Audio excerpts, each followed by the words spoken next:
ಹಾವೇರಿ ಜಿಲ್ಲೆಯ ಹಾನಗಲ್ ತಾಲೂಕಿನ ಭಾಗ್ಯವಾದಿ ಗ್ರಾಮದಲ್ಲಿ ನಡೆದಿದ್ದ ಟಿಟಿ ವಾಹನ ಹರಿಸಿದ ಪ್ರಕರಣದಲ್ಲಿ ಗಾಯಗೊಂಡಿದ್ದ ವ್ಯಕ್ತಿ ಮೃತಪಟ್ಟಿದ್ದಾನೆ. 3 ದಿನಗಳಿಂದ ಹುಬ್ಬಳ್ಳಿಯ ಕಿಮ್ಸ್ ಆಸ್ಪತ್ರೆಯಲ್ಲಿ ಚಿಕಿತ್ಸೆ ಪಡೆಯುತ್ತಿದ್ದ ವ್ಯಕ್ತಿ ಚಿಕಿತ್ಸೆ ಫಲಿಸದೆ ಮೃತಪಟ್ಟಿದ್ದಾನೆ.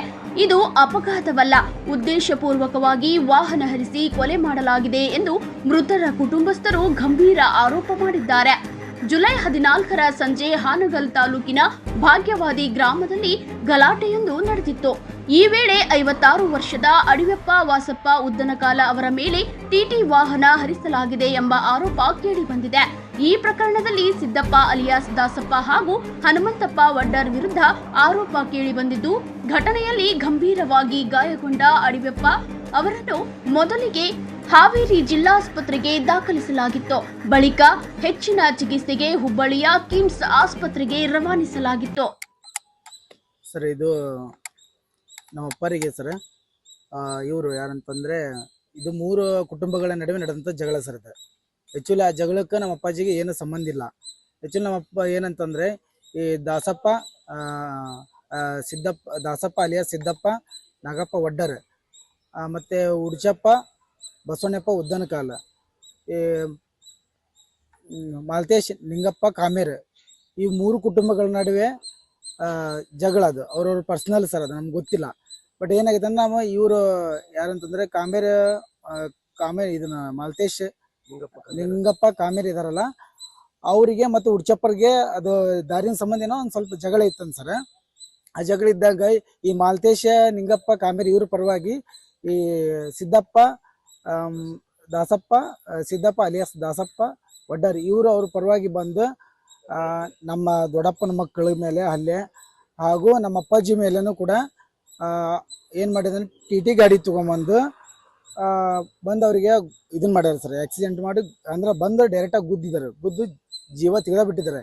ಯಾಕಂದ್ರೆ ಇಲ್ಲಿ ಬಂದು ನಾವು ಕೆಮ್ಸಿ ಇದನ್ನ ಗೌರ್ಮೆಂಟ್ ಹಾಸ್ಪಿಟ್ಲಿಗೆ ಅಡ್ಮಿಟ್ ಮಾಡಿದ್ವಿ. ಅಲ್ಲಿ ಏನಂದ್ರೆ ಸೀರಿಯಸ್ ಐತಿ, ನೀವು ಅಲ್ಲಿ ತೊಗೊಂಡು ಹೋಗ್ರಿ ಕೆಮ್ಸಿ ಅಂದ್ರೆ ಕೆಮ್ಸಿ ಬಂದ್ವಿ. 2 ದಿನ ನೋಡಿ ಸರ್, ಅವ್ರ ಕಂಡೀಷನ್ ಭಾಳ ಸೀರಿಯಸ್ ಐತೆ ಅಂತ ಹೇಳಿದ್ ಸರ್. ನಿನ್ನೆ 1 ಊರಿಗೆ ಸುಮಾರು ನಮ್ಮ ಅಪ್ಪ ಡೆತ್ ಆಗಿರ್ ಸರ್. ಬಟ್ ಈ ಜಗಳಕ್ಕೆ ನಮ್ಮ ಅಪ್ಪಾಜಿ ಅಲ್ಲೇ ಜಸ್ಟ್ ಫಾರ್ ನಾನು ಹಂಗ ನೋಡ್ಕೊಂಡು ನಿಂತಿದ್ರು ಸರ್. ಈ ಜಗಳಕ್ಕೆ ಅವ್ರಿಗೇನು ಸಂಬಂಧ ಇಲ್ಲ. ಹೆಚ್ಚಿನ ನಮ್ಮ ಅಪ್ಪನ ನಮಗೆಲ್ಲ ಇದ್ದಿದ್ದು ಸರ್. ಇವಾಗ ನಮ್ಮ ಅಪ್ಪ ಇಲ್ಲದಕ್ಕೆ ನಮಗೆ ಅದನ್ನ ದುಃಖ ಅರ್ಗಿಸೋಣಕ್ಕಾಗಲ್ದ್ರ ಅಂಥ ಪರಿಸ್ಥಿತಿ ಒಳಗೆ ಸರ್. ನಮ್ಮನಿಗೆ ಅವರ ಆಸರೆ ಇಲ್ಲ. ಈಗ ನಮ್ಗೆ ಸರ್ಕಾರದಿಂದ ಈಗ ದಾಸ ಯಾವಾಗ ನೋಡಿದ್ರೆ ರೋಡಿಸಮ್ ಭಾಳ ಮಾಡ್ತಿದ್ದ ಅವನು. ಇವಾಗ ಹಿಂದೆ ನಮ್ಮ ಒಂದು 6 ತಿಂಗಳಿಂದ ಕೂಡ ನನ್ನ ಮೇಲೆ ಹಲ್ಲೆ ಮಾಡಿದ್ದ. ಯಾವುದಂದ್ರೆ ಅವ್ರ ಪಾಡಿಗೆ ಅವ್ರು ಇದ್ರು, ನಮ್ಮ ಪಾಡಿಗೆ ನಮ್ಮ ಹತ್ರ ಸುಮ್ಮನೆ ಅಟಿಗಿಡಿ ಜಗಳ ತೆಗೆದ. ಅಂದ್ರೆ ಅಕ್ಕಪಕ್ಕ ಮನೆ ಇರೋ ಸಂಬಂಧ ಬಂದ ಅವಾಗ ಕೂಡ ನನ್ನ ಮೇಲೆ ಹಲ್ಲೆ ಮಾಡಿದ್ರು. ನಾನು ಹೋಗಿ ಕಂಪ್ಲೇಂಟ್ ಕೂಡ ಕೊಟ್ಟಿದ್ದೆ. ನನ್ನ ಮೇಲೆ 3 ಸರಿ ಹಲ್ಲೆ ಮಾಡಿದ್ರು. ಅದ್ರಾಗ 3 ಸರಿ ಮಾಡಿದ್ರೆ 4ನೇ ಸರಿಗೆ ಒಂದ್ಸರಿ ಹಲ್ಲೆ ಮಾಡಿದ್ರು. ಅವನ ಕಂಪ್ಲೇಂಟ್ ಕೊಟ್ಟಿದ್ರೆ ಸ್ಟೇಷನ್ ಒಳಗೆ ಕೂಡ PSI ಕೂಡ ಅವಾಗ ಸರಿಯಾಗಿ ರೆಸ್ಪಾನ್ಸ್ ಮಾಡಿದ್ದಿಲ್ಲ. ಯಾವಾಗ 6 ತಿಂಗಳಿಂದ ಶರಣಪ್ಪ ಸರ್ ಇದ್ರು. ಆಮೇಲೆ ನಾನು ಕಂಪ್ಲೇಂಟ್ ಕೊಟ್ಟು ಬಂದಾದ್ರು ಕೂಡ ನಾನು ಹೊಡೆದ್ರು. ನಾನು ಹೋಗಿ ಆ ಗೌರ್ಮೆಂಟ್ ಹಾಸ್ಪಿಟ್ಲಿಗೆ ಅಡ್ಮಿಟ್ ಆದ್ರೂ ಕೂಡ ಯಾರು ಪೊಲೀಸರು ಬಂದು ನೋಡ್ಲಿ, ಅವ ನಂಗೆ ಜೀವ ಭಯ ಇತ್ತು ಸರ್ ಅಂತ ನಾವು ಹೋಗಿದ್ದೆ. ಅವಾಗ ಅದು ಹಳೆ ಇಂಟೆನ್ಷನ್ ಇಟ್ಕೊಂಡು ನಮ್ಮ ಅಪ್ಪರಲ್ಲಿ ನಿಂತ್ಕೊಂಡಿದ್ದು ನೋಡಿ ನಮ್ಮ ಅಪ್ಪರಿಗೆ ಕೊಂದ್ರು ಅಂತ ಅನಿಸ್ತಿದೆ ಸರ್. ನಿಮ್ಮ ಹೆಸರು? ನಮ್ಮ ಹೆಸರು ಸಂಜೀವ್ ಅಡಿಪ. ಕಳೆದ 3 ದಿನಗಳಿಂದ ಕಿಮ್ಸ್ ಆಸ್ಪತ್ರೆಯಲ್ಲೇ ಚಿಕಿತ್ಸೆ ಪಡೆಯುತ್ತಿದ್ದ ಅಡಿವೆಪ್ಪ ಅವರು ನಿನ್ನೆ ಮಧ್ಯಾಹ್ನ ಸುಮಾರು 1 ಗಂಟೆ 20 ನಿಮಿಷಕ್ಕೆ ಚಿಕಿತ್ಸೆ ಫಲಿಸದೆ ಮೃತಪಟ್ಟಿದ್ದಾರೆ. ಘಟನೆ ಕುರಿತು ಮಾತನಾಡಿರುವ ಕುಟುಂಬಸ್ಥರು, ಇದು ಸಾಮಾನ್ಯ ಅಪಘಾತವಲ್ಲ. ಉಡುಚಪ್ಪ ಉದ್ದೇನಕಾಲ ಹಾಗೂ ಮಾಲ್ತೇಶ್ ಕಾಮೇರ ನಡುವಿನ ಜಗಳ ನಡೆಯುತ್ತಿದ್ದ ವೇಳೆ ಅಲ್ಲೇ ನಿಂತಿದ್ದ ಅಡಿವೆಪ್ಪ ಅವರ ಮೇಲೆಯೇ ಉದ್ದೇಶಪೂರ್ವಕವಾಗಿ ವಾಹನ ಹರಿಸಲಾಗಿದೆ ಎಂದು ಆರೋಪಿಸಿದ್ದಾರೆ. ಏನ ಜಗಳ ತೆಗ್ದಿಲ್ರಿ, ಯಾರಂತಲೇ ಯಾರ ಸುದ್ದಿನೂ ಆಗಿಲ್ಲ. ಯಾವ್ರು ನಿಮ್ದು? ಬೆಳಗೋದ್ರಿ, ಹಾನಗಲ್ ತಾಲೂಕು. ಏನ್ ಮಾಡ್ತಾನ ನಿಮ್ಮ ಕೆಲಸ? ಕೂಲಿ ಕೆಲಸ ಮಾಡ್ತಾನ್ರಿ.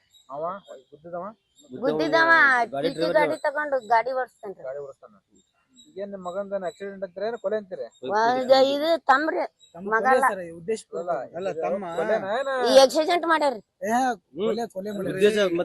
ಈಗ ಉದ್ದೇಶಪೂರ್ವಕವಾಗಿ ಮಾಡ್ಯಾರು, ಇಲ್ಲ ಅಚಾನಕ್ ಆಗೈತಿ? ಈಗ ಉದ್ದೇಶ ಪೂರಕ ಮಾಡ್ಯಾರಿ.